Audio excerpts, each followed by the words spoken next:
Parents' rights when it comes to their children's education has been the subject of much controversy of late. There's a new film out this week from PureFlix Entertainment that deals with the hot button issue. It's called God's Not Dead, We the People, which premieres Friday, October 22nd.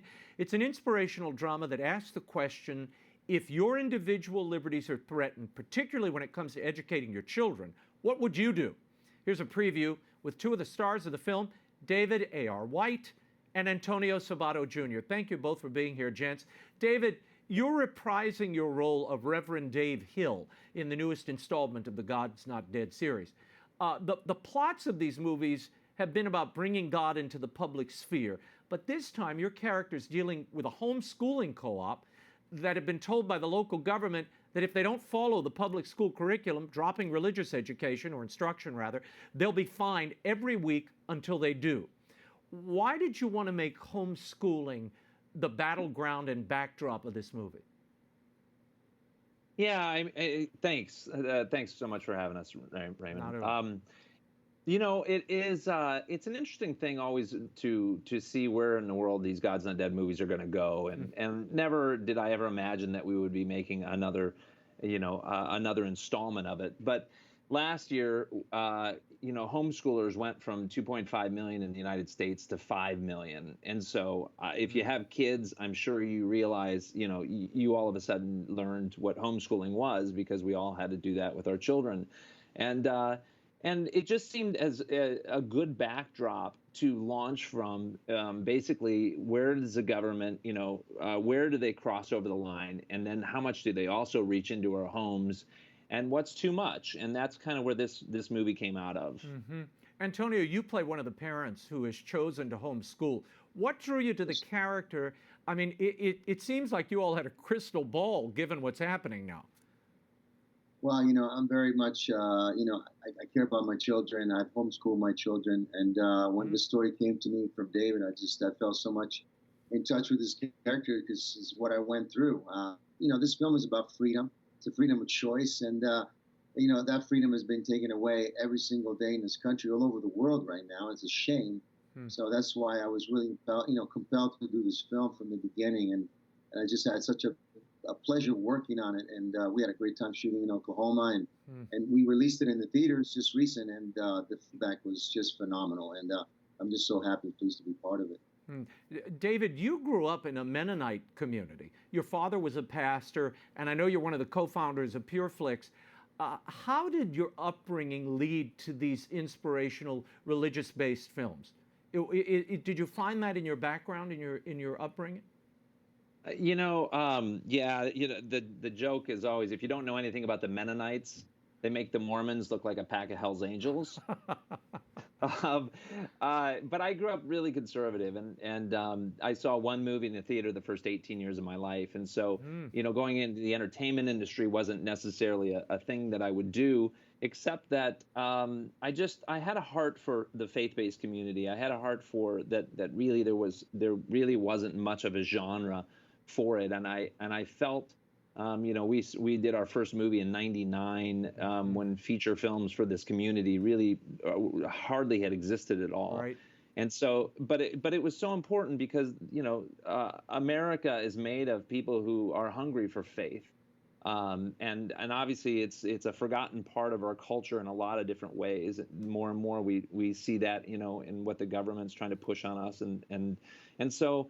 This just is, it makes sense of why I feel such a passion for growing up in it, but also, it's a timely message. All of these films have been timely in a way that it brings conversations up, conversations of God from the high school to the colleges to the community, and now let's bring it to Washington. I want to give the audience a little glimpse of the film. In this clip, Reverend Dave and the McKinnons react to finding out they'll be fined by the government if they don't remove God from the homeschooling curriculum. Watch. It all seems so extreme. Dave, I want you to know that we will not be cooperating at all, okay? Not giving in is more like it. Yeah. I've spoken to the board. We could certainly adjust the curriculum to be more accommodating. Don't you mean compromise the curriculum? We already told them we're not conforming. Religion has been removed from our schools. They're teaching kids that they don't need God. that faith is irrelevant to their personal choices, Dave. I hear you. I mean, these are some of the reasons we started to co-op in the first place. This film takes the argument, the debate over homeschooling and religious instruction all the way to the Capitol. Do you believe homeschooling faces a federal threat, a religious one? Antonio, I'll start with you. I think we do. I think we face that, all of us, as Americans, as human beings right now. We're fighting a real good fight right now. And I think God wants us to step out of our comfort zone. And that's why I started, Trailblazers Pictures. And that's where we're working together with Dave and his company. And, we want to work together and bring God more out there than less of it. And doing these films and fighting for our freedom, it's all in it together, because God has been taken away from everywhere. And I certainly want to fight for God, and I want to keep it alive. And doing these films, like I said, and fighting for films that have family values and the core of this country and dignity and just being proud to be a patriot. And we have to make more of those films. And I'm just proud that I have a great team that we're going to be doing a lot of those this year and next. Dave, this battle over homeschooling, as you said, it's exploded during this pandemic. And there are some localities that are trying to control the curriculum. You see this then as the next battle for families and people of faith. Yeah, I mean, I want to be clear, too, that this movie isn't just all about homeschooling. Like, it's really about freedom. And where does the government, where is that line to how much the government can reach into our lives, our personal lives, and our, and also with our children. And so, I feel like this movie is relevant. Homeschooling is a backdrop for it. There's no doubt about it that, we're seeing that with the Common Core message and all this stuff put into schools in different ways, into public schools, and which is why people homeschool in the first place, is to get away from that where parents can choose how to educate their children. But it's such a broad topic, but ultimately it comes back to freedom, and there's a great quote in this movie at the beginning from Ronald Reagan that talks about, when freedom is lost from a generation, they very rarely, they actually never see it again. And I think America is at that, that place where how much are we willing to lose our freedoms? And do we remember the people who bled and shed their blood for these freedoms? And that's really what the core of this movie is about. Antonio, I read in a recent interview, you grew up in Rome, which I was not aware of. You grew up in Rome, and that's really where the seeds of your faith took root. Tell us about that and how that's impacted your career and certainly the films you're working on now in this film. Well, I was always close, and my relationship with Jesus was always there from the beginning. My family, my father and my mother, my dad was from Sicily, and he had a great career as an actor during the 70s in Rome, Italy, and my mom escaped communism from the Czech Republic and found a career and a new life in Italy, and then she met my dad. So I knew about the two worlds of socialism and all that other stuff, but I also knew about God, and I knew that I had to find God on my own. It was never my family to force it on me, because, I'm Jewish by blood. My mother is Jewish, so I respect everything from a young age, from Hebrew and Christianity and everything. And then I just knew I had a close friend in Jesus, and he was always there for me. And I urge everyone to find that relationship with Jesus, because it's really the most important one. And growing up, I got closer and closer, and now I feel closer than ever to Jesus Christ, and I'm compelled to keep living my life for him. Do you think people are too passive, Antonio?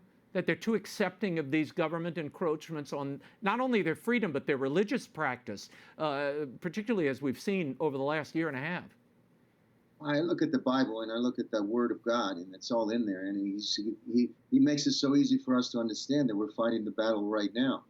But I was, when I face these issues, whether it's government or just in the community or just life itself, I always look at what Jesus had to go through. Asking his father and his father asking him and talking about the fact that you're going to die for everyone else. And when I look at that and I look at my son and my family, I go, you know what? Whatever problems I have, and I look at Jesus had to go through, I'm okay. I'm going to be all right. But we can't stop being Christians, and we just have to really respect and be honored of our Father and our Savior. And that's all I can do as a human being. And I'm going to keep pushing for that. David, the God's Not Dead series, it's done incredibly well. The first film became a worldwide phenomenon, one of the most profitable films when it was released. This new film, of course, has already garnered a huge audience. Why do you think people are drawn to this series? And what's next? Yeah, that's a good question. I think people are drawn to it. It ultimately it opens up conversations of God in different ways, and it allows you to start talking about these things that maybe you wouldn't bring up necessarily. So it's a good launch off, for conversations. Again, like the first one took place in a college campus.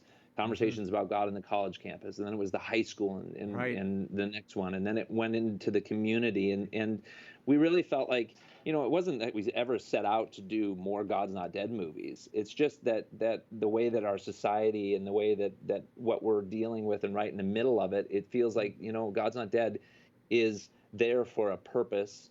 It opens up these conversations, and there's a lot of things that need to be talked about in our country right now, and for that I'm so thankful to be part of the God's Not Dead franchise, and whether or not we'll make another installment, we'll see. I mean, we certainly couldn't have even imagined that the outpour. This was at a 3-day Fathom event, and we were sold out audiences almost every night. People were standing up ovations, and now it's coming to PureFlix. It is on pureflix.com, and so people can check that out there, and we'll see. It's always it's an interesting thing to see what is our next step. Yeah. Well, it's amazing. The response is amazing, and it shows you the hunger of the audience and the questions that they're pondering at home that you're tapping into. God's Not Dead, We the People, begins streaming on PureFlix October 22nd. For more information on the film or to sign up to watch, visit godsnotdead.com. David, Antonio, thank you both for being here. Pleasure. Thank you so much.